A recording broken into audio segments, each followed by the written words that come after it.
The PPAI Expo in 2022 brought the promo industry back together and showed the strength of our industry. There was in-person networking, live education sessions, and new business opportunities available to thousands of attendees. Whether you're suffering from FOMO or itching to get back, we have some great news. Registration is now open for the PPAI Expo in 2023.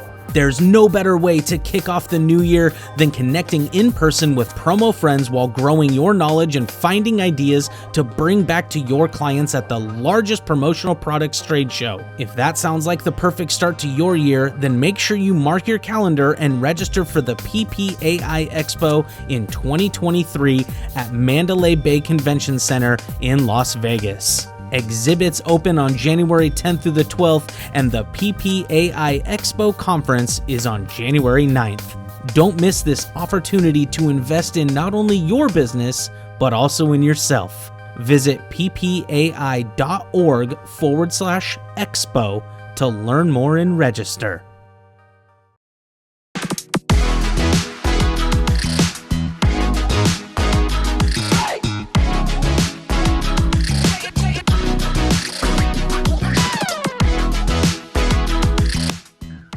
Welcome to a brand new episode of Delivering Marketing Joy. I am your host, Kirby Hassman, and I'm so excited today to be joined by a brand new guest, a brand new rock star, and she's actually joining me from the future, right? We were just discussing this. She's in Australia, so it's actually the next day, and she's up super early to do this with me. She's a marketing strategist, executive director at 3x3 and 9 Boxes, Brooke Chapman. Thanks so much for being here.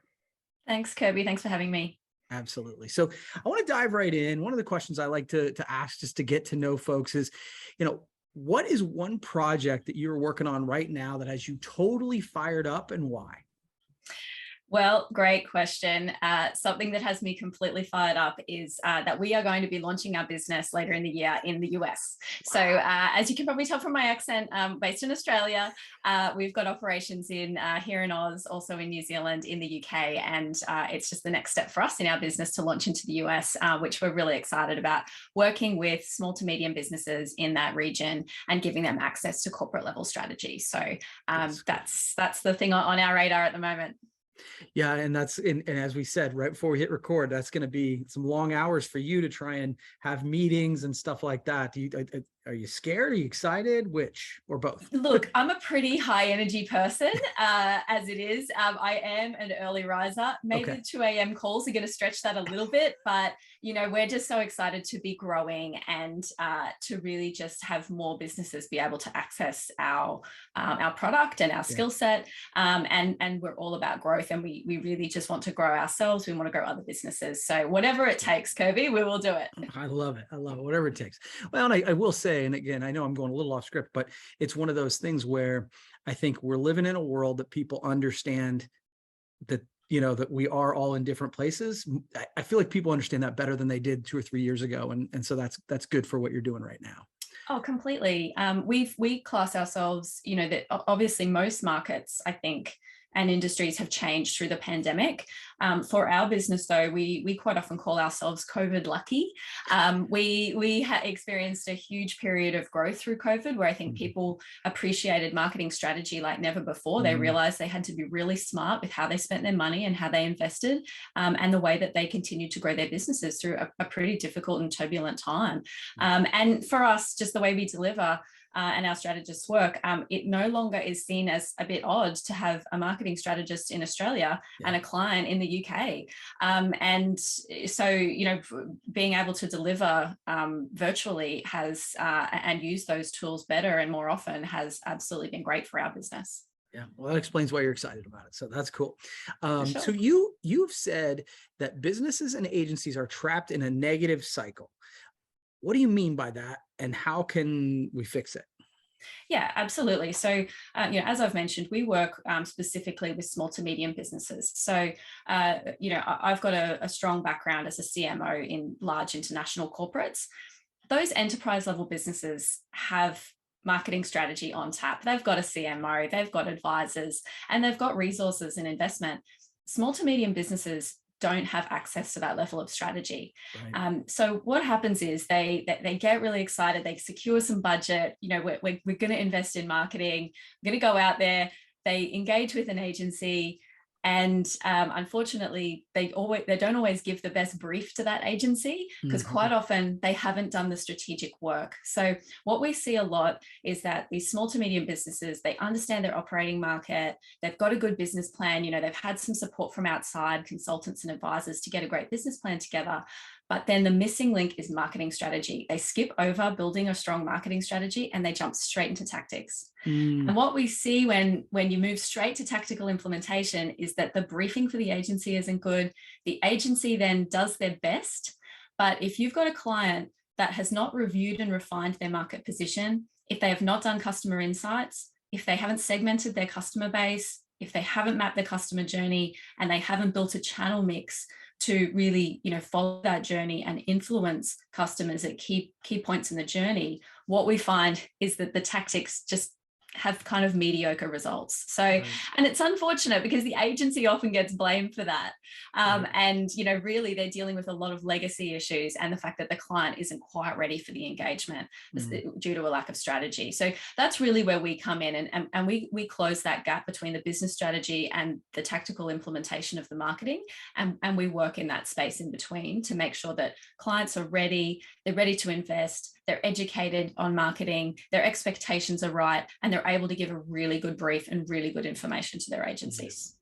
Well, I think it's like a lot of things in business. It's like if you don't have the foundation right, it's really hard to build anything on top of it. And it sounds like that's sort of what you're talking about there. Does that make sense? Yeah, absolutely. We talk about the fact that, jumping into marketing tactics, whether that be new creative or new digital marketing or, above the line advertising, jumping into one of those things without strategic foundations, it's like building a house, that the whole thing falls down. Yeah. And this is where, we hear all the time from small to medium businesses that marketing is a black hole.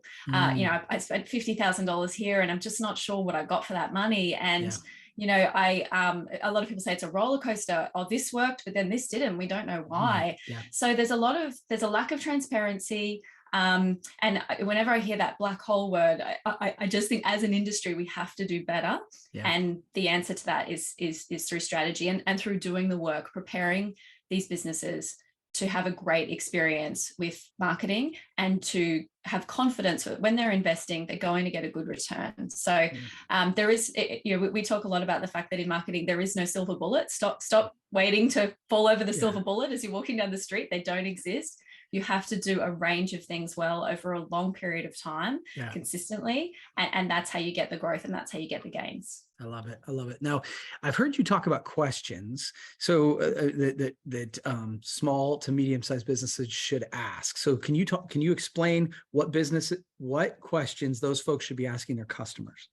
Yeah, sure. Absolutely. So customer insights are a critical part of what we do and really what any business should be doing before they're building their marketing strategy. If you aren't speaking to customers in a meaningful way outside of your day-to-day interactions and transactions with them, what are you building your marketing strategy on? It's based on assumptions, which can often be misguided. Right. So we really focus on customer insights with our clients. Things you should be asking your customers are, why do you buy from us? Why have you chosen us? And why do you continue to choose us? It's a really simple question, but there's so many layers to it and so much gold that you can get from that you can use to attract new customers.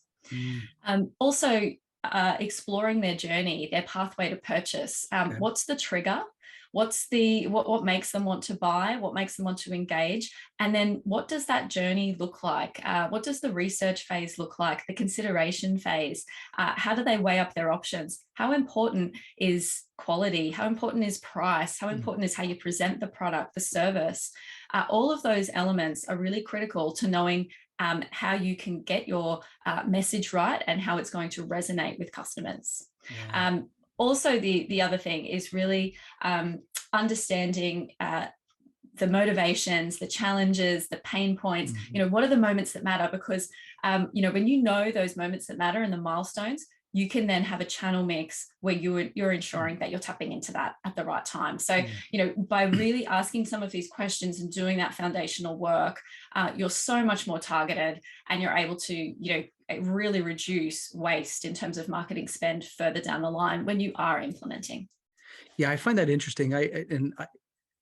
When you first started saying, why do you buy from us? And I'm like, I feel like people don't ask that question because they're afraid.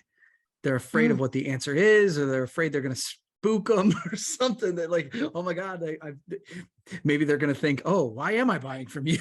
But I think that it's really valuable insight when you ask those questions. It's incredibly valuable. And the way that we have a dedicated research team in our business, and the way that they phrase it with customers is, company A wants to continually improve. They want to serve you better. They're asking these questions because they're invested in your experience. And we want to make sure that you are a happy customer long into the future. And when you explain it like that, customers really do respond. They feel that you're invested in them, you care about them, and that's only ever a good thing. So we find that it's often very revealing when we do our presentations of customer insights to our clients. There's a lot of stuff that they already had a hunch about, but it validates it, and it gives them the confidence to actually, be bold in their messaging because they've been able to validate a hypothesis they had. But also there's always some things that they didn't expect that come through, because markets change and evolve. And if you're not taking the temperature and you're not having meaningful conversations with customers, and also another point is having someone independent have the conversations, because you get a lot more truth. Yes. If you're not having those conversations, you're really missing out, and you're just not, you can never be ahead of the curve in terms of how you position yourself. Yeah, it's funny you say this, and it's been a little bit. It was probably pre-COVID when I did it, but I remember going and sitting down with customers with my sales team, so my sales person who worked with them, and then I would ask questions, and it really was really revealing about the reason people bought from us. And like you said, I had assumptions, I had hunches, but it totally, I was like, oh, okay, so the thing that I thought we did, they actually care about. Good. So that asking those questions can be really powerful. So, and sometimes it's things that you don't even realize are a really powerful part of your product or your service that people are enjoying. Yes. And it's just something you take for granted. You've been doing it, you've always done it. But sometimes that's something that they love and they want to hang on to it. And you should be messaging that to attract other customers. That's great. That's great. That's really great point. All right. So this has flown by. So final question for you. I always like to get this, especially when I'm getting to know somebody, but who are some people that inspire you? I have two, if that's okay. Yeah, of course. I think the first one is Melanie Perkins, who's the CEO and co-founder of Canva. So a great Australian success story. She's a young female entrepreneur that she saw a gap in the market, and she wanted to give access to everybody to great design without having to engage a designer, brief them in, pay them. And there's some alignment with what we do in our business. We want all small to medium businesses to have access to corporate level strategy. We believe that's the right of every business to be able to access that type of thinking. And so I think, for the way that she has built that business and is really inspiring. And, certainly she's someone that we look up to in the business world. Awesome. And then probably someone else that inspires me is Jacinda Ardern. So she's the New Zealand Prime Minister. And she, again, another, she became Prime Minister in her 30s. She had a baby while she was in office. She was the first female to be elected head of state. I think across all of the Commonwealth. So she is an amazing person, a great example of leading with empathy and ethics and integrity. So she's someone that I certainly look up to, and whenever I'm in New Zealand, I always sort of check where she's going to be and if I might be in the same place, but it hasn't happened yet, Kirby. Soon. I can feel it, hopefully. Especially as you expand your empire, for sure. Well, Brooke, I really appreciate you taking the time. This has been fun and super informative. We'll have to do it again sometime. Okay. Great. Thank you so much for the conversation. It was great, Kirby. Absolutely. Well, that's going to wrap up this edition of Delivering Marketing Joy. We'll see you next time.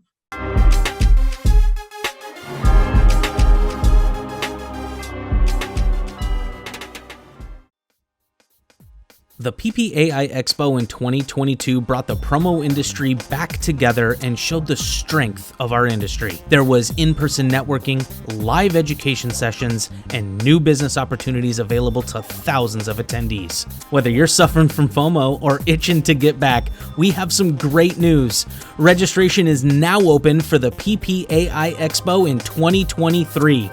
There's no better way to kick off the new year than connecting in person with promo friends while growing your knowledge and finding ideas to bring back to your clients at the largest promotional products trade show. If that sounds like the perfect start to your year, then make sure you mark your calendar and register for the PPAI Expo in 2023 at Mandalay Bay Convention Center in Las Vegas. Exhibits open on January 10th through the 12th, and the PPAI Expo Conference is on January 9th. Don't miss this opportunity to invest in not only your business, but also in yourself. Visit ppai.org/expo to learn more and register.